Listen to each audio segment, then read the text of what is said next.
Lila Banks opened her eyes at 6:14 in the morning and knew she was dying. She was 11 years old, lying in a hospital bed that cost more per night than most families made in a month. And she could feel her body shutting down like someone was turning off lights in a house, room by room. Her father sat slumped in the leather chair beside her, his $2,000 suit wrinkled beyond recognition, his eyes hollow. Richard Banks owned half the hospitals in the state, controlled pharmaceutical distribution across 3 continents, and could buy anything in the world except the one thing his daughter needed: more time. The doctors had given her 3 days, maybe 4 if she was lucky. But Lila didn't feel lucky. She felt tired, so impossibly tired that breathing seemed like too much work. "Daddy," she whispered, her voice barely there. Richard's head snapped up, his hand immediately finding hers. "I'm here, baby. I'm right here. I don't want to die." The words broke something inside Richard that he didn't know could still break. "Hey friends, thank you so much for stopping by. Don't forget to comment where you are watching from. Someone close to you might be watching too. Like, share, subscribe, and tap the notification bell so you never miss a story. Make sure to watch till the very end because the final twist is something you definitely don't want to miss." So let's continue. Richard had been broken for months now, watching his only child waste away from a disease so rare it didn't even have a real name yet. The doctors called it cellular decay syndrome. Basically, her body was eating itself from the inside out, and nobody knew how to stop it.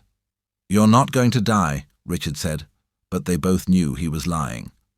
What neither of them knew was that at that exact moment, 12 miles away in the poorest part of the city, a 13-year-old boy named Tobias was reading a letter that would change everything. The letter was from his mother. She'd been dead for 2 years, but she'd left instructions with a neighbor to give Tobias this envelope on his 13th birthday. He sat on the floor of the abandoned warehouse where he'd been living since his aunt kicked him out 6 months ago, and he read his mother's handwriting by the light coming through a broken window. "My beautiful boy," the letter said. "If you're reading this, I'm gone, and I'm so sorry I couldn't stay. But I need to tell you something important about our family. We come from healers. My grandmother, your great-grandmother, she knew things about medicine that doctors have forgotten. There's a place in the old forest north of the city, past the fence where they say nobody goes anymore. In that forest grows a plant with purple flowers that only bloom at night. My grandmother called it ghost vine. She said it could cure almost anything if prepared the right way, if given with a pure heart. I never believed her until I got sick. By then it was too late. I was too weak to make the journey, but you, Tobias, you're strong. If you ever meet someone who needs what I couldn't get, if you ever have the chance to save a life I couldn't save, promise me you'll try. The directions are on the back of this letter. I love you forever. Mom." Tobias flipped the paper over. There was a hand-drawn map, instructions written in his mother's careful script, and a note at the bottom. "The journey is dangerous. Don't go alone, don't go without preparation. But if someone is dying and you have nothing left to lose, the ghost vine might be their only hope." Tobias had nothing left to lose. He'd been alone for so long he'd forgotten what it felt like to have someone depend on him. He folded the letter carefully, put it in his pocket, and decided to forget about it. Some fairy tale his mom believed in. Some desperate hope that died with her. Then he went to steal breakfast from the dumpster behind the hospital, like he did every morning. And that's when everything changed. Lila's room was on the 4th floor, but her window faced the alley where Tobias usually searched for food that the hospital threw away. Good stuff sometimes. Wrapped sandwiches, fruit cups, things barely touched. He was digging through a bag when he heard crying, not normal crying, the kind of crying that sounds like someone's soul is breaking. He looked up. A little girl stood at a 4th floor window, her face pressed against the glass. Even from that distance, Tobias could see how sick she looked. Pale skin, dark circles under her eyes, thin arms wrapped around herself. She was crying like someone who knew exactly what was coming. Their eyes met, and for one impossible moment, Tobias felt something he hadn't felt in 2 years. He felt needed. The girl opened her window. "Are you real?" she called down, her voice weak. Yeah, Tobias called back. Are you okay? I'm dying, she said. And she said it so simply, so matter-of-fact, that it hurt more than if she'd been screaming. They said 3 days, maybe less. I just wanted to see outside one more time. Tobias didn't know what to say. What do you say to a kid who's dying? But then, he thought about his mother's letter, about Ghostvine, about fairy tales and desperate hopes. What if you didn't have to die? He said. Lila laughed, but it sounded like breaking glass. That's what everyone keeps saying, but nobody can fix this. My dad's tried everything. Maybe he hasn't tried everything. Something in Tobias's voice made Lila look at him differently. What do you mean? Tobias pulled out his mother's letter. Maybe there's something nobody's thought of because they're too busy being smart to remember the old ways. You sound crazy, Lila said. Maybe. But you're dying anyway, right? What do you have to lose by listening to someone crazy? Lila thought about this. She was 11 years old and she'd spent the last 6 months being poked and scanned and drugged and pitied. Doctors talked about her like she wasn't there. Her father cried when he thought she was sleeping. Everyone treated her like she was already gone. But this random kid in the alley was talking to her like she was still alive. Like she still mattered. Like she could still be saved. Tell me, she said. So Tobias told her about Ghostvine, about his mother's letter, about the forest nobody went to and the plant that might save her life. He told her it sounded impossible, that it probably was impossible, but that impossible was better than giving up. When he finished, Lila was quiet for a long time. How far is the forest? She finally asked. 60 miles. Maybe more. I can't walk 60 miles. I can barely walk to the bathroom. I know.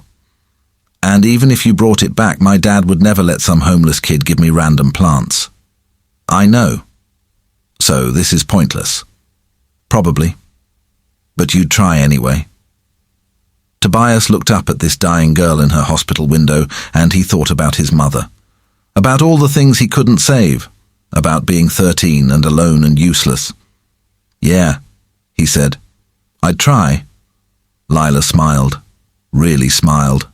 For the first time in months. What's your name? Tobias. I'm Lila. She pressed her hand against the window glass. If you do this, if you really go, I'll fight. I'll hold on as long as I can. Deal? Tobias pressed his hand against the air, matching her gesture from 4 floors below. Deal. He left the alley at 7:15 that morning with no money, no supplies, and no real plan except to walk 60 miles through dangerous territory to find a plant his dead mother believed in. The smart move would have been to forget it, to accept that some things can't be fixed, to survive instead of hoping. But Tobias was tired of just surviving. He wanted to matter, even if it killed him, especially if it killed him trying. What Tobias didn't know was that Lila's father had cameras in that alley. Richard Banks watched the whole conversation from his office, and now he was making a phone call that would either save his daughter or destroy the last hope they had. The forest was in the worst part of the region, past 3 highways and through 2 neighborhoods where even cops didn't go after dark. Tobias started walking at 7:30 in the morning and didn't stop. His legs hurt. His stomach was empty. But he kept thinking about Lila's face in that window, about the way she'd smiled when he promised to try. By noon, he'd made it maybe 8 miles. His shoes, already falling apart, were giving him blisters. He sat on a curb near a gas station looking at his mother's map, trying to figure out the route. You lost, kid? Tobias looked up. A man stood there, maybe 40 years old, wearing a gas station uniform. His name tag said, Frank. No, sir, Tobias said, folding the map quickly. You look lost and hungry. When's the last time you ate? I'm fine. Frank studied him. You running away from something or running towards something? Tobias didn't answer. Because, Frank continued, you've got that look. I had that look once. When I was about your age, I ran away from a foster home that was hurting me. Walked 40 miles before someone picked me up. That person saved my life, so I try to pay it forward when I can.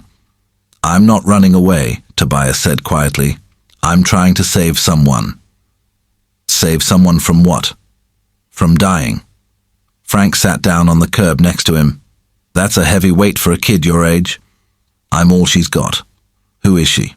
Tobias hesitated, then decided the truth couldn't hurt. A girl I met this morning. She's sick. 3 days to live, maybe. I know where there might be medicine that could help her, but it's far. 60 miles far, in a forest everyone says is dangerous. Frank was quiet for a long time. You believe this medicine is real? My mum believed it. That's good enough for me. Your mum around to help? She died 2 years ago, from the same thing killing this girl. Frank stood up slowly. Wait here. He went into the gas station. Tobias thought about running, but he was too tired. 5 minutes later, Frank came back with a bag full of food and a bottle of water. Eat, he said, then I'm driving you. What? I get off in 20 minutes. I'll drive you to this forest, but you have to promise me something. What? If you find what you're looking for, you come back and tell me about it. Because I'd like to believe impossible things are still possible. I'd like to believe people like us can still do something that matters. Tobias stared at him. Why would you do this? Because someone helped me once when I needed it, and because if I had a daughter dying, I'd want someone to walk 60 miles for her too. They reached the edge of the forest by 3 in the afternoon. Frank's beat-up truck rattled to a stop where the paved road turned to dirt. This is as far as I can take you, Frank said. That forest, it's got a reputation. People go in, sometimes they don't come out. There are stories about wild animals, about cliffs, about people getting lost for days. I have to try. Frank reached into his glove box and pulled out a flashlight and a knife. Take these. Be smart. And kid, don't try to be a hero. If it gets too dangerous, turn around. That girl would rather you come back alive with nothing than not come back at all. Tobias took the knife and flashlight. Thank you. Thank me by surviving. The forest was darker than Tobias expected. The trees grew so thick that even afternoon sunlight barely reached the ground. He followed his mother's map, matching landmarks she'd drawn. A fallen tree split by lightning. A stream that ran over red rocks. A clearing where the grass grew in spiral patterns. The first 2 hours were okay. Hard, but okay. Then Tobias heard something moving in the bushes to his left, something big. He froze. The movement stopped, then started again, closer. Tobias ran. Not away from the sound, but toward where his mother's map said Ghost Vine should be. He ran until his lungs burned, until his legs wanted to give out, until he couldn't hear the sounds behind him anymore. He stopped in a ravine, breathing hard, and that's when he saw it. Purple flowers glowing faintly in the dim forest light, growing up the trunk of a massive dead tree. Ghost vine. Actually real. Actually there. Tobias laughed, a sound halfway between relief and hysteria. His mother had been right. The fairy tale was true. He climbed carefully, using the knife Frank gave him to cut 3 long stems of the vine, enough for multiple doses like his mother's instructions said. He wrapped them in his shirt, protecting them carefully. That's when the ground beneath him gave way. The dead tree was rotting and the branch Tobias stood on snapped. He fell 15 feet, hitting the ravine floor hard enough to knock the wind out of his lungs. His ankle exploded in pain. When he tried to stand, his leg buckled, broken or badly sprained. Either way, he couldn't walk. Tobias sat in the dirt, holding the ghost vine to his chest, and he wanted to cry. He'd done it. He'd found what Lila needed. But now he was trapped at the bottom of a ravine with a broken ankle and no way out. The sun was setting. Soon it would be completely dark. He had maybe one night before Lila ran out of time, one night to figure out how to climb out of this ravine on a broken ankle and make it 60 miles back to the city. It was impossible. But impossible was all he had left. By the time Tobias crawled out of that ravine, 3 hours had passed. 3 hours of dragging himself up using tree roots and rocks, gritting his teeth against pain that made him want to pass out. When he finally pulled himself over the edge, He lay on the ground, breathing hard, everything hurting, the ghost vine still clutched in his bleeding hands. The forest was completely dark now. He used Frank's flashlight, but the battery was weak. He had maybe an hour of light left, and he had no idea how to get back to where Frank dropped him off, let alone how to walk 60 miles on a leg that couldn't support his weight. Tobias thought about giving up, thought about just lying there until someone found him or didn't. He'd tried. That was more than most people did. Lila would understand. Except Lila wouldn't understand because she'd be dead. She'd be dead thinking he abandoned her. She'd be dead alone. So Tobias stood up. He cut a branch with Frank's knife and used it as a crutch. And he started walking. Every step was agony. Every step felt impossible. But he kept thinking about that smile on Lila's face, about the way she'd pressed her hand against the window glass, about the deal they made. He walked until the flashlight died. Then he walked by moonlight, then by memory. He fell twice, got up twice. His ankle was swelling so bad his shoe didn't fit anymore. He kept walking. Somewhere around midnight he heard something. Voices, laughter. Then he saw lights through the trees. A campfire, people, maybe help. Tobias limped toward the light and found 4 men sitting around a fire, drinking beer, looking rough, the kind of men his mother always told him to avoid. But he was desperate. "Please," he called out, "I need help. I'm trying to get back to the city. Someone's dying." The 4 men turned. One of them, huge with a scarred face, smiled. "Well, look at this. Little kid lost in the woods. What's that you got there?" Tobias clutched the ghost vine tighter. "Medicine, someone needs it. Please, if you have a phone or a car." "Medicine, huh?" Scarface stood up. "Looks valuable. What's it worth to you?" "It's not for me. It's for a girl who's dying. Please, I have to get back." "Kid's got a sob story," another man said. "Maybe we should help him." But the way he said it didn't sound helpful. It sounded dangerous. Tobias backed away. "Never mind, I'll find another way." "Don't think so." Scarface moved fast, grabbing Tobias's arm. "We'll take that medicine. You can keep the story." Tobias jerked away, but his bad ankle gave out. He fell hard. The ghost vine scattered from his hands. The men laughed. "Please," Tobias begged, scrambling to gather the plants. "She only has 2 days left, maybe less. This is her only chance." "Not our problem, kid." Scarface bent down to pick up the ghost vine. That's when headlights cut through the forest. A truck roared into the clearing, stopping fast. Frank jumped out holding a tire iron. "Get away from that kid," Frank said, his voice flat and dangerous. "Who are you?" Scarface demanded. "Someone who's real tired of people hurting kids. I said get away from him." There were 4 of them and 1 of Frank, but something in Frank's eyes made them hesitate. Maybe it was the tire iron, maybe it was the look of a man who'd decided he was willing to die for something that mattered. Whatever. Scarface backed off. Stupid kid and his stupid plants, they're not worth the trouble. The men got in their own truck and left. Frank helped Tobias stand, gathered the ghost vine carefully. "How did you find me?" Tobias asked, shaking. "I waited at the forest edge like I said I would. When you didn't come back by dark, I figured you needed help. Found your trail, followed it in, heard you yelling." Frank looked at the plants. "This it? This is what you went through all this for?" "Yeah," Frank smiled. "Then let's get you back to that girl." They reached the city at 4 in the morning. Tobias was half unconscious from pain and exhaustion, but he held the ghost vine like his life depended on it. Frank pulled up to the emergency entrance of the hospital.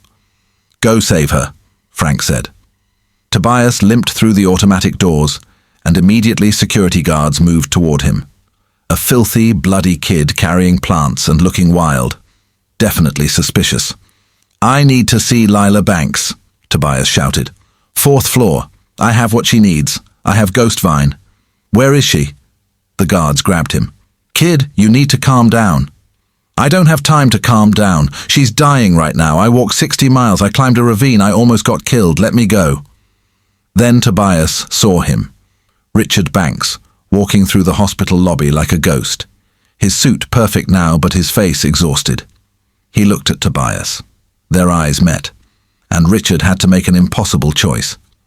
Trust a homeless kid with plants his dead mother believed in, or watch his daughter die while clinging to what doctors said was real. "Let him go," Richard said quietly. "Sir, he's disturbing."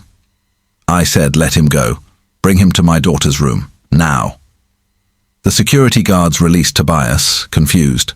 Richard walked over, studying the boy who'd kept his promise. "You're the kid from the alley." "Yes, sir." "You actually did it. You actually went." "I promised your daughter I would try. I keep my promises." Something in Richard's face cracked. "Come with me." They rode the elevator to the 4th floor. Nurses stared, doctors whispered. Richard didn't care. He brought Tobias directly to Lila's room. She was worse, much worse than 2 days ago. Barely conscious, her breathing shallow, machines beeping frantically. Her mother sat beside the bed, holding Lila's hand, crying silently. "Sarah," Richard said to his wife, "this is Tobias. He's the boy Lila told us about." Sarah looked up, her face confused and desperate. "What?" "He went to find Ghost Vine, for our daughter." Sarah stared at the plants in Tobias's bloody hands. "That's impossible." "I know," Richard said, "but he did it anyway." Lila's eyes flickered open. She saw Tobias and smiled weakly. "You came back." "I promised," Tobias said, limping to her bedside. "I promised I'd try." "Did you find it?" Tobias held up the ghost vine. "Yeah, I found it." Tears ran down Lila's face. "Thank you." "Don't thank me yet. We still have to figure out how to use it." "Sir," a doctor in the doorway interrupted, "you can't seriously be considering this. An unproven plant? A folk remedy? We don't even know if it's safe." "Safe?" Richard turned on the doctor, his voice sharp. "She's dying. She has maybe 12 hours left. Your medicine failed. Your treatments failed. Everything failed. What do I have to lose? Your daughter could suffer unnecessarily. She could." "She's already suffering." Sarah stood up, her voice breaking. "Our baby is already dying and you're telling us to just watch. At least this is something. At least someone tried when all of you gave up." The doctor looked helpless. "I understand you're desperate, but—" "Then help us," Richard demanded.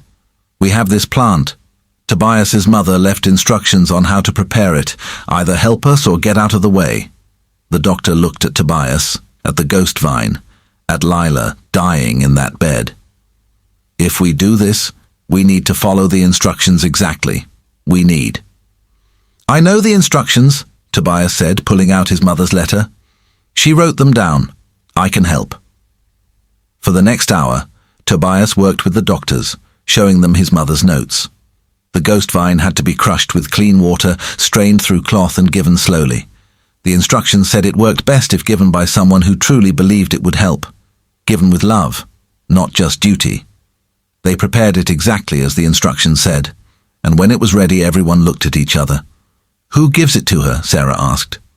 Tobias looked at Lila. "Can I?" Lila nodded weakly. "Please." So Tobias, this 13-year-old kid who'd walked 60 miles and nearly died, sat beside Lila's bed and held the medicine his mother believed in.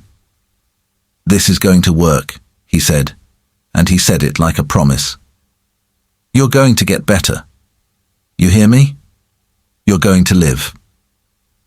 Lila drank the ghost vine mixture slowly. It tasted bitter, she said, like dirt and hope mixed together. Then they waited. 1 hour passed. Nothing changed.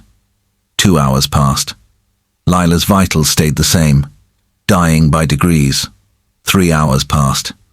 The doctors shook their heads. "It's not working," one whispered. "Give it more time," Tobias said desperately. "Please, just give it more time." 4 hours passed. Sarah was crying. Richard had his head in his hands.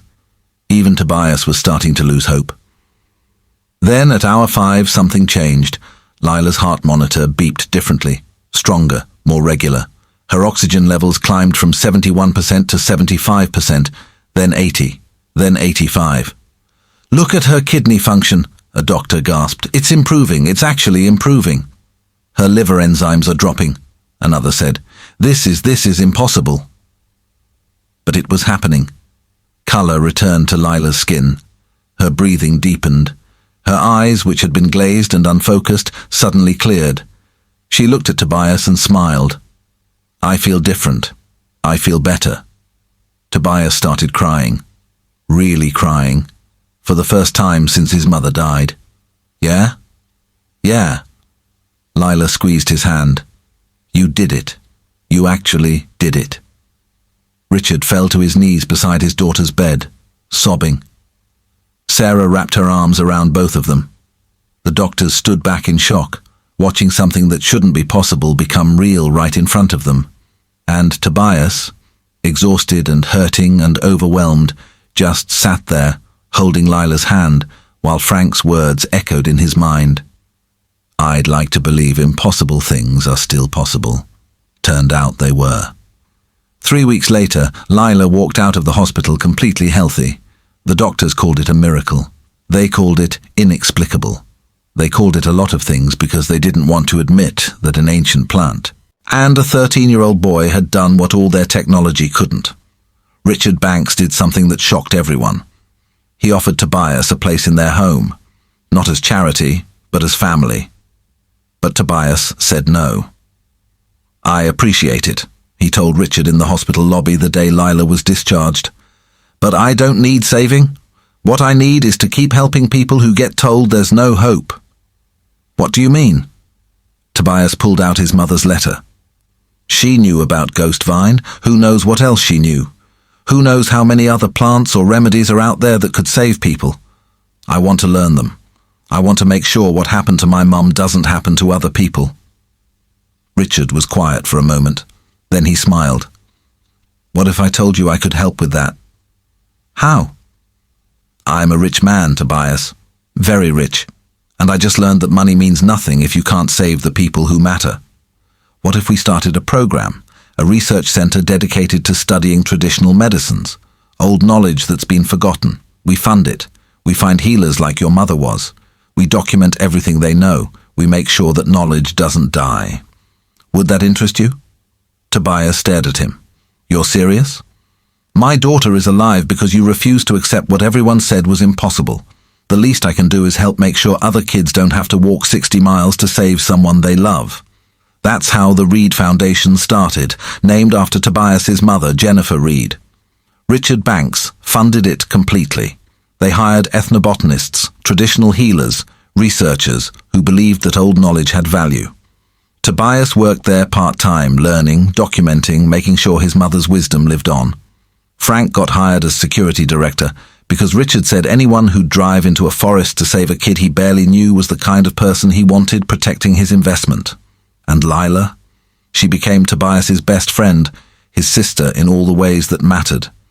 They'd sit on the hospital roof sometimes, looking out over the city. Do you ever think about that morning? Lila asked one evening. When you saw me in the window? All the time. What made you decide to go? You didn't know me. You had every reason to just walk away. Tobias thought about this. I guess because someone needed me. For the first time in 2 years, someone actually needed me. And I figured even if I failed, at least I would have tried. At least I would have mattered for a little while. You mattered, Lila said firmly. You saved my life. We saved each other, Tobias corrected. You gave me a reason to stop just surviving. You reminded me what it feels like to hope. They sat quietly, watching the sun set over the city, where both of them almost lost everything, and somehow found something better than what they'd lost. 2 years after Lila's recovery, the Reed Foundation had documented 43 different traditional remedies that showed real medical promise. 7 of them were already in clinical trials. The Ghost Vine treatment for cellular decay syndrome had saved 22 other people who'd been told there was no hope. Tobias stood in front of a conference room full of doctors and researchers, telling them about his mother. About the knowledge passed down through generations of healers who never got the credit they deserved. About the importance of listening to people who'd been dismissed. After his presentation, an older doctor approached him. "Your mother would be proud of you." "I hope so," Tobias said. "I'm just trying to make sure she didn't die for nothing." "She didn't," the doctor said. "Because of her, because of you, people are living who would have died. That's not nothing. That's everything." That night, Tobias went back to the warehouse where he used to sleep before Richard gave him an apartment. He stood in the spot where he'd read his mother's letter for the first time. The spot where everything changed. "I kept my promise, Mom," he said to the empty air. "I found someone who needed saving, and I saved her. And now we're saving other people too. All because you believed in something everyone else thought was impossible." The warehouse didn't answer, but Tobias felt something shift inside him. Something that felt like peace, like closure. Like maybe the pain of losing his mother could turn into something that helped others avoid the same pain. He left the warehouse and walked back toward the foundation offices where Lila was waiting for him. Where Frank was probably drinking bad coffee and making jokes. Where Richard and Sarah had become something like parents when he didn't think he'd ever have parents again. And Tobias realized something important. He'd spent 2 years feeling like he'd lost everything when his mother died. But the truth was different. She'd left him a gift. Not just the letter, not just the map to Ghostvine, but something bigger. She'd taught him that impossible things are only impossible until someone refuses to believe that. She'd taught him that the most powerful medicine isn't always in a pill. Sometimes it's in refusing to give up. Sometimes it's in walking 60 miles when everyone says you can't. Sometimes it's in trusting a dying girl who trusts you back. The story of the boy who walked through fire, people called him now. The kid who saved the billionaire's daughter with a plant his dead mother believed in. It sounded like a fairy tale when you said it like that. Like something that couldn't really happen. But it did happen. And it happened because a 13-year-old boy decided that mattering was worth the pain of trying. That hope, however impossible, was better than the certainty of giving up. Lila was waiting on the front steps of the foundation when Tobias arrived. She smiled when she saw him. "Ready to go home?" "Yeah," Tobias said, matching her smile. "Let's go home." And they walked together through the city where both of them had almost died, and both of them learned to really live. 2 kids who should have been statistics, who should have been cautionary tales, who should have proven that the world was too hard and too unfair for impossible things to happen. Instead, they became proof that sometimes the world breaks exactly right. That sometimes the impossible thing standing between death and life is just someone refusing to accept that death has to win. If you were dying and someone promised to walk through fire to save you, would you believe them? Lila did. And that belief, combined with Tobias's refusal to break a promise, changed everything. Some people say this story isn't believable, that a 13-year-old couldn't do what Tobias did. That Ghostvine probably didn't really work, that there must be more to the story than what we know. Maybe they're right. Maybe there is more. Maybe some things can't be explained by medicine or science or logic.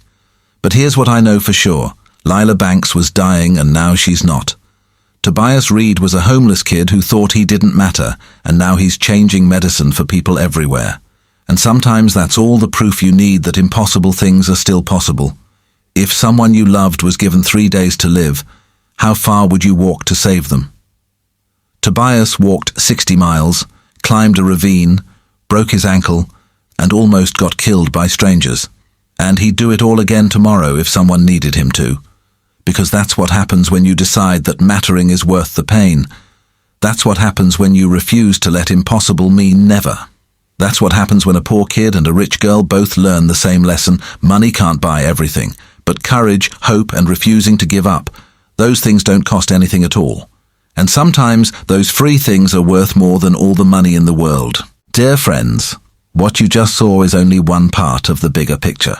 In the next video, I'll reveal the twist no one saw coming, so make sure you're here when it drops. I would love to know what you would have done in this situation. Drop your thoughts below. I'll be reading every single comment. Thank you so much for watching. I love you so much, and don't forget to give this video a like, hit the subscribe button and share with someone who needs to hear it.